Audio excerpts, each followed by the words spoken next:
The Atlanta Braves took down the Colorado Rockies 5-2 last night, winning the series, being in position for a sweep today, and maintaining their half-game lead in the wild card over the New York Mets. We'll break all of that down and more on this episode of Braves Today.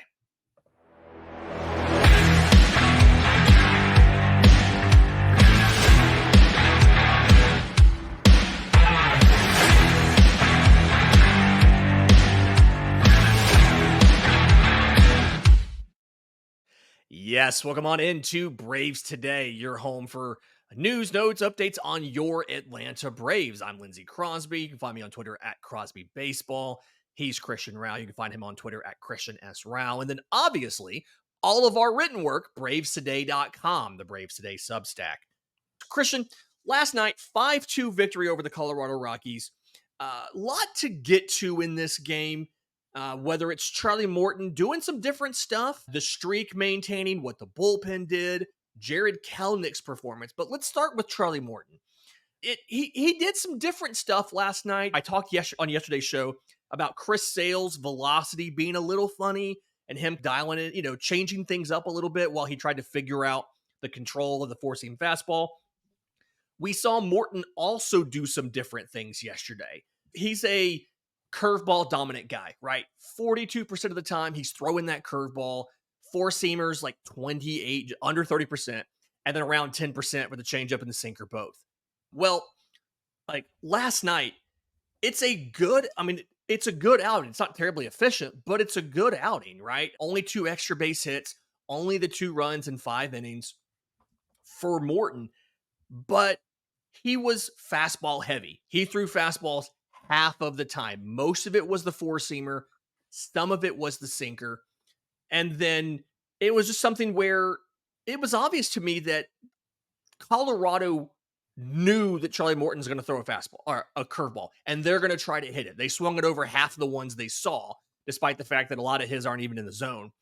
If you are making the decisions here, would you rather, knowing they're sitting curveball, throw more of them out of the zone and let them chase, or change up what you do to throw the fastball to get through the outing and leave in a position to get a win? Yeah, that's a good question. I like Morton's curveball. I think it's always worked out really well, but he's almost like 3 pitchers, and his experience has really got him to that point. And you mentioned it in the takeaways that he hasn't really found his who he is as a pitcher because of all his different stops in the league. You mentioned that when he was with Tampa Bay, they wanted to throw fastballs. When he was with Houston, they wanted to throw more sinkers. And then now here they in Atlanta, they want Morton to throw that curveball. So it's really interesting to watch how they've reacted and how he's adjusted on the mound. I personally like watching him throw that curveball, though. I think that's his best pitch. And I think that's why Atlanta does it too. It's so deceptive. That's why those guys are swinging out of the zone. It's so deceptive. Yeah, there were quotes from a couple different hitters who have faced him. And there was a great piece in The Athletic just last week about like he's by far the active leader in hit by pitch.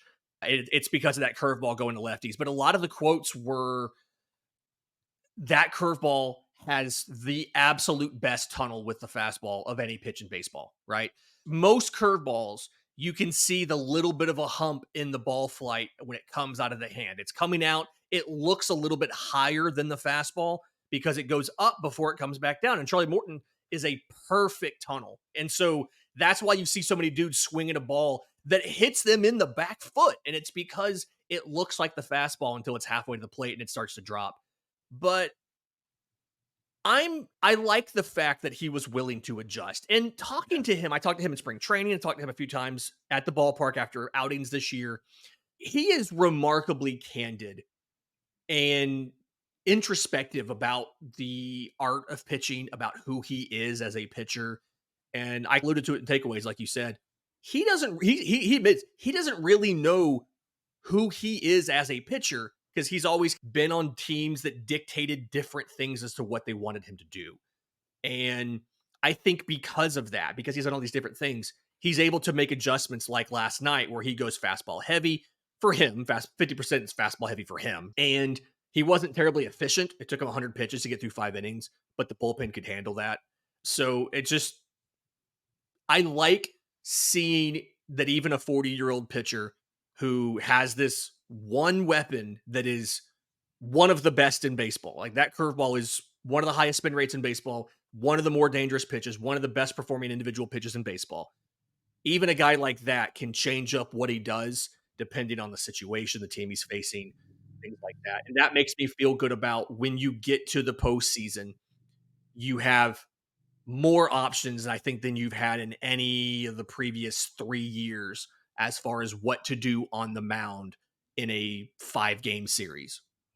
He did get 10 strikeouts though, Lindsay. About that, did not. So you have lost your prediction there. He finished, I want to say he finished with, He had 8. Yeah. he had 8. Yeah. So he did not have the 10. RIP and Reese's Pieces to you, buddy. You didn't get that. But what he did do, the Braves, the streak of the Brave starters is now 23 consecutive games of 3 earned runs or less allowed by Brave starters. It is the longest streak in MLB this season. The Yankees had a 22-game streak earlier in the year. It is the longest streak in baseball since the 2021 Los Angeles Dodgers. They had 32 consecutive starts of 3 runs or less. But as a Braves fan, I am going to point out that streak didn't help him in the NLCS, now did it? That's very true. That is very true, Lindsay. I'm selfishly I'm frustrated that he didn't get 10 strikeouts, but he had a great Right. outing. And although he only went 5 innings, efficiency was a little bit of an issue there. He went 100 pitches and he only went 5 innings. It didn't seem to be an issue for the rest of the team because this bullpen looked really good as well. I think the bullpen was quite impressive in this outing. That was actually the next place I was going. It's I we didn't have segued a for rundown you. for Look at this that. one. He segued for me. Yeah, you had to cover 4 innings in this one. You could do that because you only had to cover 2 off of Sale in the opener. Atlanta went Dylan Lee, Pierce Johnson, Joe Jimenez, Raisel Iglesias. All 4 guys had almost the exact same stat line, right? Which just absolutely blew my mind. 1 inning pitch, no hits, no runs, 2 strikeouts. They got the hold. The it's last night was only the 3rd time 4 pitchers on a team have had that exact stat line. 1 inning pitched, getting a hold or save, I guess. No hits, no runs, 2 strikeouts. The first time in the baseball reference database that we have seen that stat line, October 1st, 1993, Rockies versus Braves. Just a Wow. fun little stat there that the Braves bullpen seems to do really well against the Rockies. But I want to point out here, Atlanta now they're in sole possession of second place in bullpen outings of 4 innings with no runs and no hits allowed.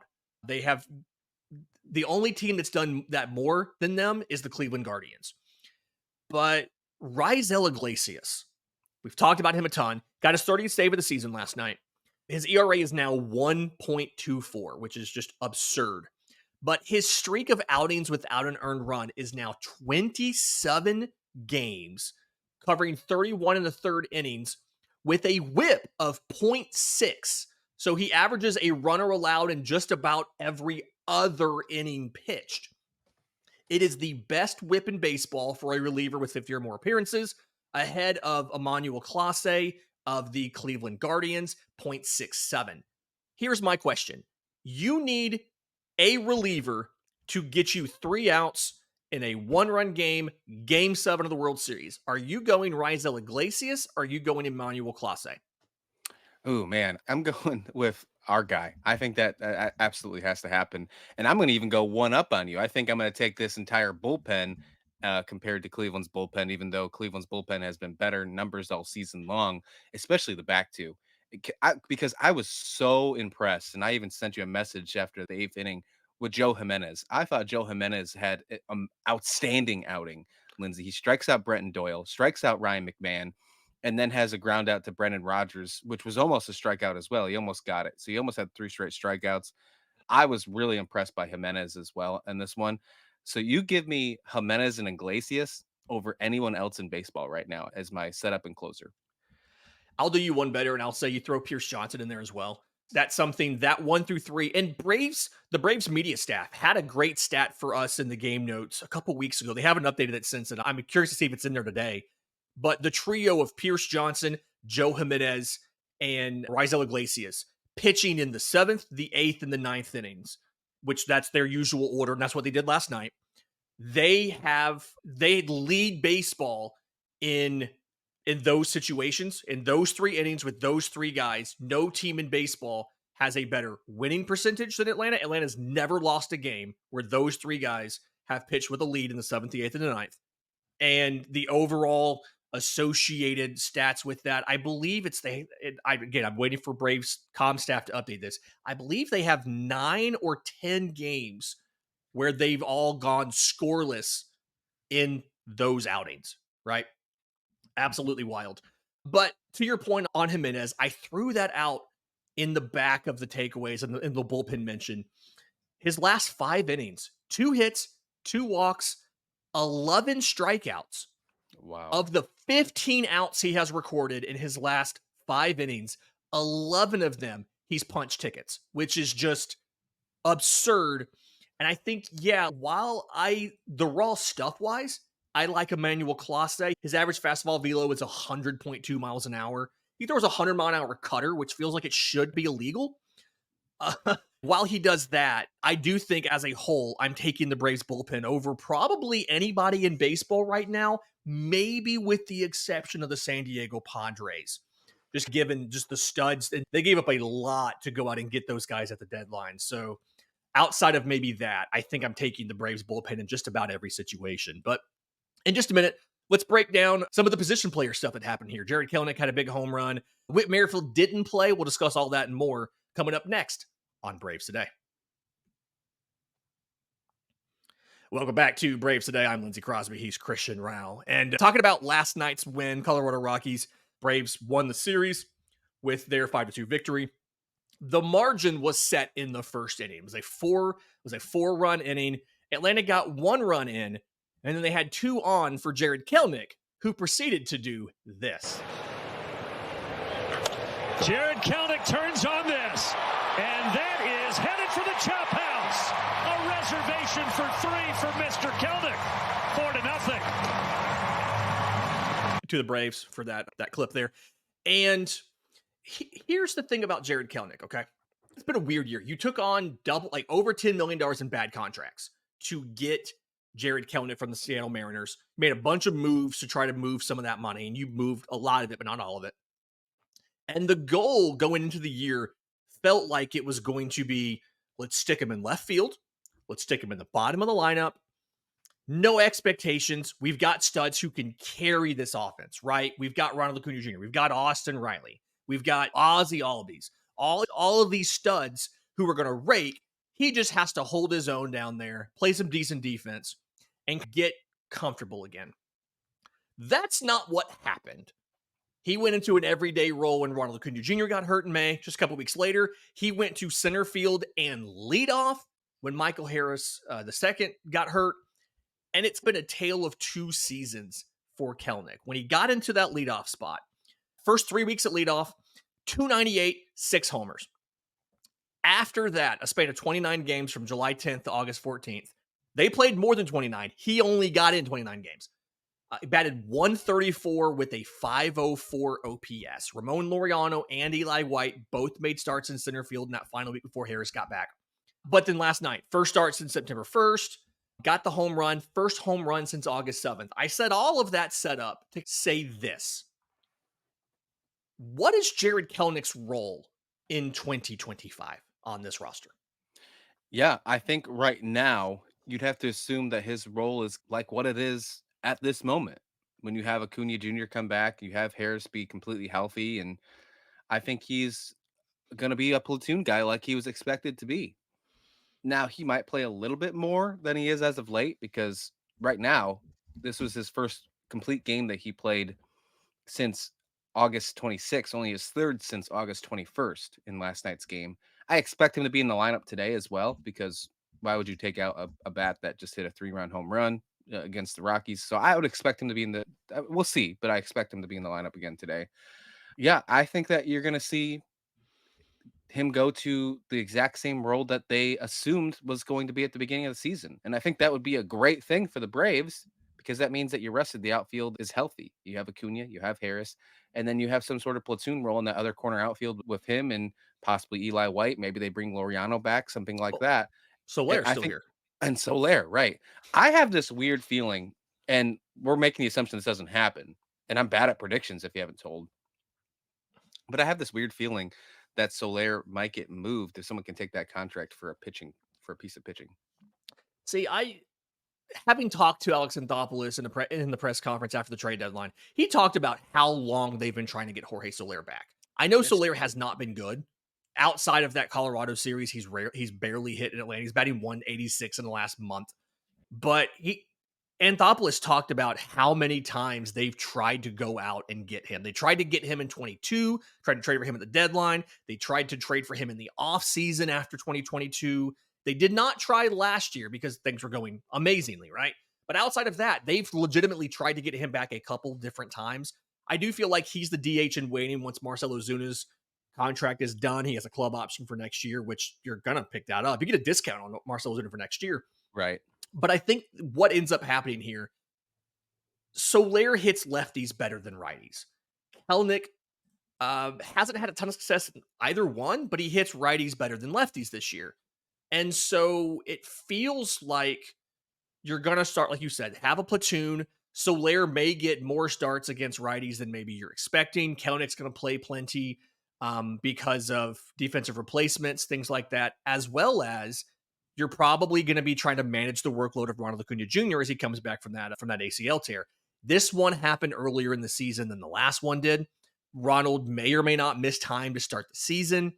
But if Michael Harris is healthy, it feels like between these four guys and then whatever depth option you have, Eli White or whatever, that you have enough guys to start and mix and match. Acuna may not play every day to start the season. Once he is playing every day, it feels like it's a Soler and Kelenic platoon. And then again, you're assuming there's no injuries. If there's one injury, all of a sudden now you have the option. You don't have to platoon anybody. Something that I feel like I say a lot, and maybe not a ton on this show, but just in general, is depth will always work itself out. I'm okay having too many outfield options simply because someone's going to get hurt. We've seen every single season. It feels like under Alex Anthopoulos, except for last year, you had to go out and get an outfielder at the deadline because these guys run a lot, they crash into walls, they tear ACLs, they get hurt. And so it feels like the goal is let's get Kelenic feeling good going into the offseason. Let's let him work over the offseason. Let's start him off as platoon guy next year with ideally your hope is by 2026, he's ready to be an everyday starter. And your outfield would be Acuna, Harris, Kelenic with Soler at DH. So I think that's where they're going to go. Part of me doesn't know if they're going to trade Soler because they worked so hard and so often to try and get him. That's a good point. No, that's a really good point. I forgot that what AA said in that case. But here's my gripe about that. With this Yeah. platoon, if you have a Soler Kelenic platoon, and say that you have Kelenic going, and then all of a sudden a lefty comes up, you want to get Soler in there. As a manager, as Snicker, are you hesitant to pull and put in Soler in the late innings to go against the lefty, knowing that you're going to have his defense for those late innings if it's a close game? It feels like you're going to have to carry another outfielder. Like So, like, you're going to have five, which you've been carrying five a good portion of this year already, right? Adam Duvall is on this team. You've just rarely seen him in the last 3 weeks because everybody's been back. But it feels like it would be something where you might pinch hit for Kelenic with Soler and then throw an Eli White in for defense. I feel like Eli White, Acuna, Harris is not a bad defensive outfield. I know Acuna gets dogged a lot for his defense. I think a lot of that's his initial jump in his range, but it feels like that's not a bad defensive outfield. But yeah, I do think here's what I want to see change is I want to see Atlanta be better about who they pinch hit with late in games. And it feels like they've been really hesitant. I understand they've been really hesitant to use the backup catcher as a pinch hitter. There was a scenario when Adam Duvall pinch hit last week. It was like, why are you not sending in? I think Darno was starting that game. So like, why are you not sending Murphy out there? They've been hesitant to do that. And I feel like if you have Soler on the bench, because he's not starting because of a handedness thing, you have the ability to send in a better pinch hitter than what you've done. We'll see if maybe that helps or that works. But either way, it's Just a lot of guys here, right? And you just got to figure out where they're all going to go. And another situation, you got to figure out where guys are going to go. Ozzie Albies working his way back from his left wrist fracture. He took ground balls for the first time on Tuesday. He has been in the cage. He doesn't have a cast on anymore. He's not taking full swings. He has a bat, but he's not taking full swings yet. He's not been cleared to hit. He's running the bases, defensive drills. So it's looking like it's going to be closer to the 8 weeks than the 6 weeks on the thing. We're at 5.5 right now. But when he comes back, is this something where Whit Merrifield and Gio Urshela share time at third base? And who loses a job when Ozzie Albies has to be added back to the roster? Who loses their roster spot? Is it Adam Duvall or is it one of the infielders? I think it's got to be Duvall or Luke Williams. I think those are the two that come to mind right away. Luke Williams being that extra infielder, and then we haven't really seen Duvall as we mentioned in the show. I lean more Yeah, towards Duvall because you still have Eli White, you still have Laureano, right. and you still have all the rest of the outfielders. So I think you could get by.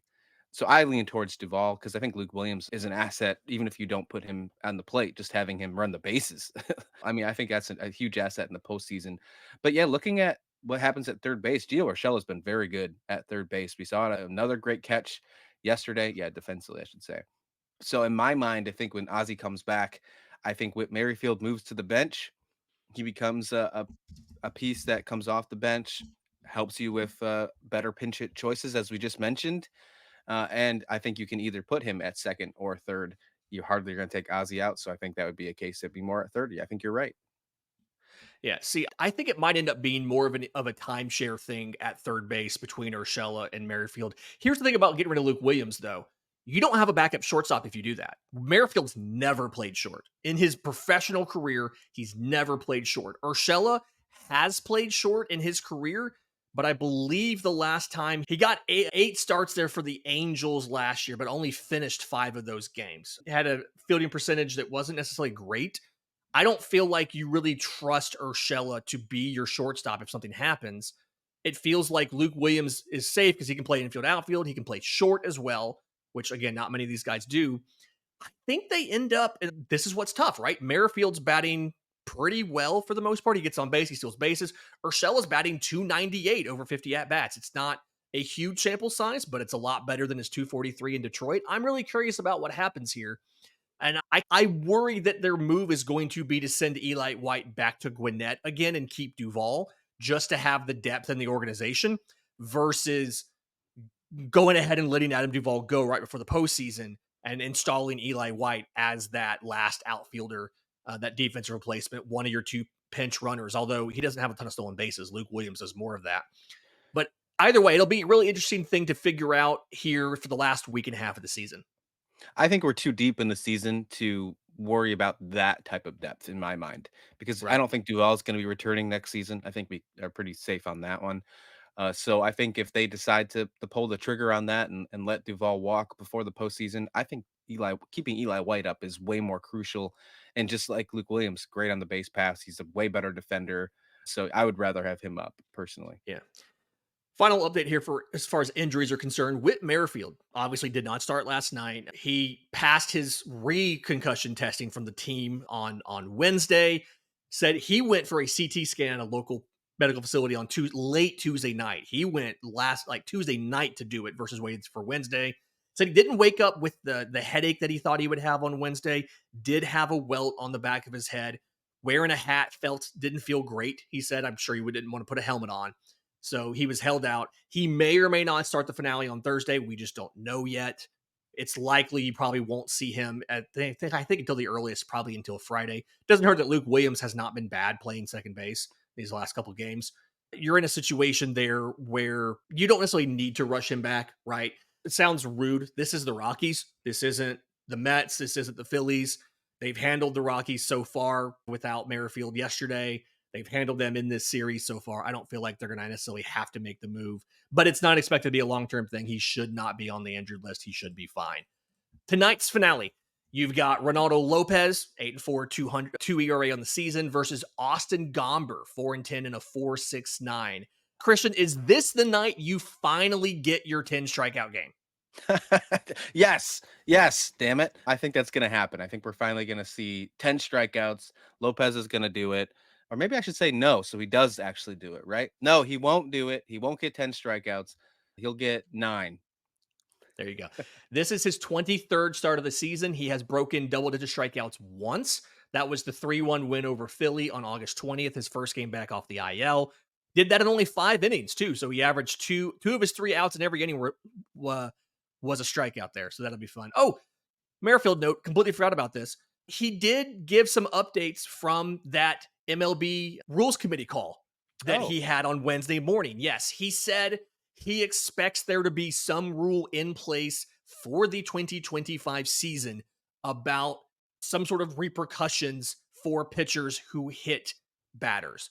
I believe the assumption there was that this is going to be restricted to your suggestion you made on yesterday's show, pitches above the shoulder, so a hit in the head and neck area. He did indicate there was some technical stuff to work out. I think they have to figure out, like, if a guy ducks to get out of the way of something and moves his head into it, are you punishing the pitcher for a ball that would have hit him in, say, the shoulder or the forearm or something if he ducks?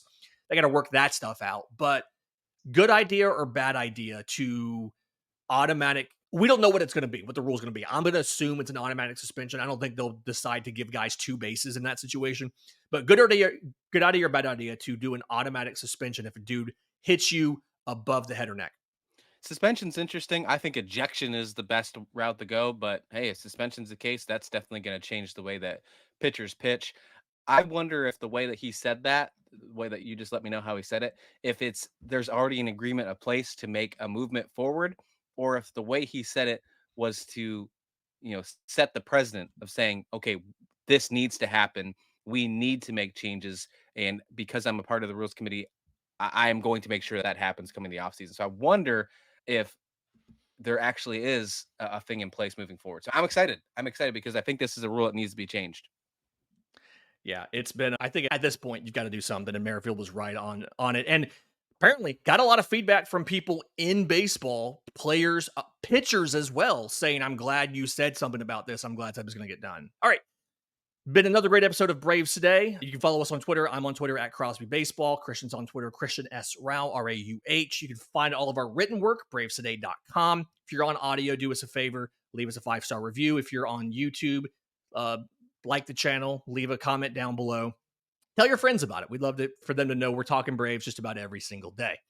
Until next time, this has been